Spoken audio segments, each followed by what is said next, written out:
كان الفضل من الله.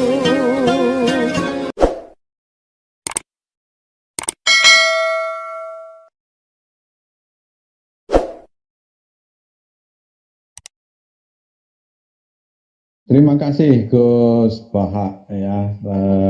Ada pertanyaan lain ini konteksnya adalah ada yang mengatakan tentang ilmu yang wajib ain aja wajib kifayah. Nah, ada yang mengatakan bahwa yang wajib ain itu adalah ilmu agama.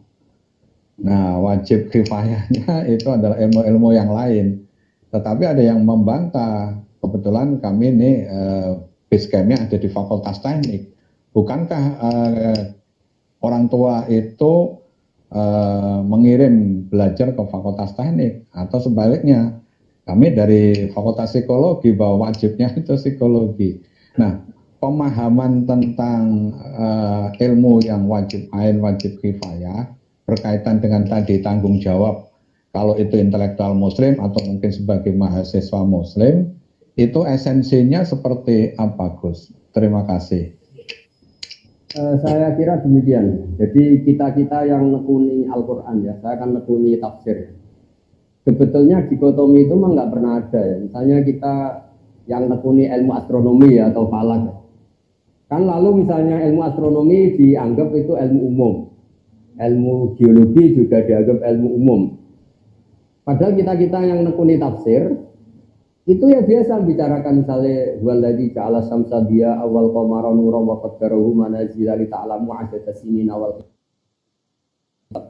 bahwa Allah yang menciptakan sedemikian rupa bahwa al-qamar rembulan punya sekian manazil, yang dengan manazil itu li ta'lamu 'adada sinin awal hisab, kamu tahu hitungan waktu. Artinya kalau yang dikatakan Quran pasti itu namanya ilmu agama dong. Tapi disiplin ini kemudian dikatakan ilmu umum. Misalnya menyangkut biologi. Dari awal Allah mengatakan wa fil ardi qita'um mutajawirat, bahwa konstruksi bumi ini lempengan-lempengan, karena kita itu zamannya qit'ah. Bumi ini lempengan-lempengan yang saling berdampingan. Jadi dari awal kalau dalam bahasa Arab bumi diciptakan Allah tidak basitoh, tidak satu elemen. Tapi qita'um mutajawirat, satu lempengan-lempengan yang dipasang. Makanya potensi gempanya tinggi. Nah, kemudian setelah ilmu agama itu identik dengan caranya sholat, caranya haji, dan ilmu umum itu yang menekuni alam. Kemudian mulai itu ada dikotomi bahwa ilmu umum itu tidak agama, agama ada ilmu umum. Sebenarnya kita yang nekuni tafsir, nekuni Quran itu nggak ada. Ya tapi ini ya sudah memang. Sosial juga sama. Misalnya negara mewajibkan memikir rakyatnya.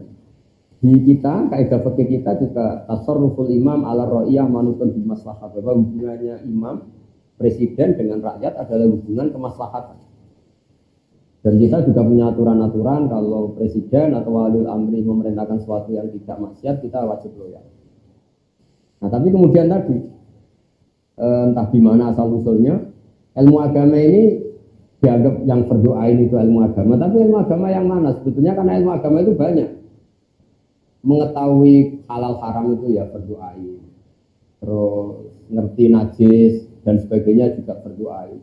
Tapi sebetulnya di antara aturan agama adalah mengerti bahaya yang dan tidak bahaya. Di situ juga ada misalnya sistem alam ini kalau digerogoti itu akan terjadi gini-gini likuifaksi. Itu ya dibicarakan misalnya amin teman fisama ayak sifat bikumul ardo keidahiyah tamur. Kamu hati-hati di bumi, potensi bumi itu bisa tamur, bisa melumer, bisa likuifaksi.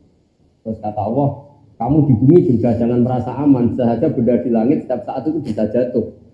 Ayur sila alikum hasiban, misalnya meteor setiap saat juga bisa jatuh. Nah, Quran itu membicarakan semuanya, mulai ilmu agama, tapi lama-lama ini dikatakan ilmu umum. Nah, kenapa ulama tidak berontak? Ini saya beri bocorannya. Karena ilmu umum ini, ilmu-ilmu yang dikatakan umum ini, misalnya di teknik atau di biologi atau di astronomi, ini ilmuwan-ilmuwan itu mengalami perkembangan. Kalau sampai ini di atas namakan agama, kemudian ternyata teorinya itu direvisi, ini agama yang disalahkan. Jika daripada gitu ya biarin aja dikatakan ilmu umum, supaya nanti kalau ada penelitian ini, salah benarnya bukan dikaitkan dengan agama, tapi dengan penelitinya. Tapi jangan pernah kamu katakan bahwa agama tidak mengatur ilmu astronomi. Buktinya, kiai-kiai itu tahu falak sampai 10 tahun ke depan itu bisa digarap gerhana itu tanggal berapa, jam berapa, lama gerhana berapa. Itu di kalender-kalender pesantren itu detail dan semuanya benar. Itu kan ilmu umum. Tapi kenapa tidak kita katakan itu ilmunya Islam? Takutnya kita ini manusia. Pas garap salah dikatakan Islam, ternyata malam Senin tidak gerhana, gerhananya malam Selasa. Nanti Islamnya yang salah. Itu bocorannya. Ini kalau nggak sama UGM tidak tak kasih bocorannya. Jadi sebetulnya beberapa ilmu ini milik Islam juga, tapi ketika diklaim milik mereka ya sudahlah. Jadi kalau ada kesalahan agamanya yang nggak kena itu. Karena apapun benarnya Islam dibawa oleh manusia. Kalau zaman Nabi pasti benar, maksudnya kita nggak Nabi. Sehingga semenjak itu ulama mengatakan jangan pernah membenarkan satu teori atau menyalahkan atas nama Islam. Takutnya yang salah itu kamu, tapi kamu atas namakan Islam. Ya saya kira demikian. Oke, ada pertanyaan terakhir ini, Ustadz, karena nampaknya Gus Bahak juga harus ada kegiatan yang lain. Ini berkaitan dengan masalah tauhid yang absolut tadi. Kemudian beliau bertanya dikaitkan dengan pemahaman kafir yang di suatu saat itu pernah menjadi rame itu loh. Jadi esensinya sebenarnya seperti apa sih definisi atau hal yang terkait dengan kafir yang kemudian dikaitkan dengan surat ya ayyuhal kafirun. Saya kira ini pertanyaan yang terakhir karena Gus Bahak ada kegiatan yang lain. Terima kasih Gus. Ya saya pikir itu harus dianalisis dengan kepala dingin, dengan analisis keilmuan. Bahwa pengkelompokan itu nggak bisa dihindari karena itu fakta sosial. Tapi setelah dikelompokkan, tentu kita sebagai muslim yang baik tetap mengajak pihak yang lain, mengajak siapa saja untuk lebih baik, lebih benar. Jadi misalnya istilah kafir, istilah munafik, istilah apa saja, memang mau tidak mau, memang kita mau tidak mau harus mengelompokkan sesuai pilihan-pilihan orang-orang itu. Tapi itu normal saja secara keilmuan. Tapi Islam selalu Qulu linnasi husna, kepada siapa saja kamu harus berkata-kata yang baik, bermuamalah secara baik. Hingga misalnya Islam membolehkan perang, itu nunggu udina lilladzina yuqatalun. Kalau kamu diperangi baru boleh perang. Wa akhrijuhum min haitsu akhrajukum, kalau kamu diusir baru boleh usir. Jadi kalau penstatusan yang seperti itu, ibarat gini lah, kita punya mahasiswa yang nakal ya, yang sering bolos. Ya kita sebut wahai mahasiswa yang bolos. Tapi memang kata bolos itu harus disematkan karena dia sedang berstatus seperti itu. Tapi atas nama kita sebagai orang tua ingin dia lebih baik. Jadi penstatusan itu bukan hal yang harus menjadi pemecah bangsa, itu kayak biasa. Bahkan kalau kata-kata ahli tafsir mengatakan Allah saking sayangnya sama hambanya, sing kafir wis diceluk dikandani. Itu artinya kan Allah masih memanggil-manggil gitu.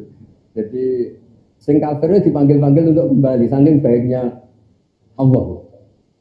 Sehingga ya jadi makanya apa ya, pengkelompokan itu kan ya sudah normal saja. Ya memang pilihan mereka beda ya, namaannya juga beda, statusnya beda. Tapi itu tidak perlu menjadi alat konflik. Kita niru Piagam Madinah, niru Sulhul Hudaybiyah bahwa dakwah ya bil hikmati wal mau'izatil hasanah. Karena la ikraha fiddin, agama ini tidak perlu dipaksakan, tetap bayana rusdu minal ghoi, yang benar pasti ya sudah kelihatan benar, yang salah kelihatan salah. Saya kira demikian, mohon maaf kita semua. Assalamualaikum warahmatullahi wabarakatuh. Waalaikumsalam warahmatullahi wabarakatuh. Terima kasih kepada Gus Bahak. Pada kesempatan ini sekali lagi kami dari Universitas Gadjah Mada, khususnya Forum Pengajian Gadjah Mada, mengucapkan terima kasih kepada Gus Bahak beserta keluarga besar Pesantren Tahfidzul Quran LP3IA Rembang, dan juga mungkin yang hadir ada di situ. Sekali lagi Ketua Kagama Rembang, Telkom Rembang, Telkom Jogja, dan juga seluruh yang ikut kegiatan ini. Mudah-mudahan ini memberikan satu semangat di era yang sekarang ini ya saling tadi berkaitan dengan dimensi-dimensi keagamaan dan juga dimensi-dimensi yang terkait dengan keberadaan wabah ini. Mungkin dimohon Gus Paha untuk bisa menutup dengan doa agar kemudian keberkahan senantiasa berada, termasuk berada kita-kita semua, termasuk juga bagaimana UGM mampu memberikan pencerahan dari UGM untuk Indonesia, dari UGM untuk dunia. Silakan Gus. Bismillahirrahmanirrahim. Alhamdulillah yang wabarakatuh ya syukurna sallallahu alaihi wasallam ala sayyidina Muhammad wa alihi wasallam asma'in. Allahumma ij'alna ya Allah hadina mahdiin muhtadin wa iradhalina wa lamudillin. Ya Allah, jadikan kita semua orang yang hadina muhtadin, memberi petunjuk pada yang lain dan kita sendiri dapat petunjuk. Wa iradhalina wa lamudillin, kita orang yang menyesatkan dan kemudian menyesatkan orang lain. Allahumma ya wa irham mata habibika Muhammad wa aslim mata habibika Muhammad wa tajawaz an mata habibika Muhammad. Allahumma ya ilahana ya Allah ihdina siratal mustaqim siratal ladzina an'amta 'alaihim ghairil maghdubi 'alaihim waladdallin amin. As'aluka bi anna lakal hamdu la ilaha illa anta al-hanan al-mannan ya badi'as samawati wal ardi ya hayyu ya qayyum ya dzal jalali wal ikram. Antar syukona ya Allah husnat ta'wati ilaika wa husnat taqdirika fi ayat ya Allah. Wa anta qimana fi Indonesia salimin ghanimin mu'afin min kulli bala'in wal akhirah wa sallimal muslimin. Rabbana atina fid dunya hasanah wa fil akhirati hasanah wa qina adzabannar.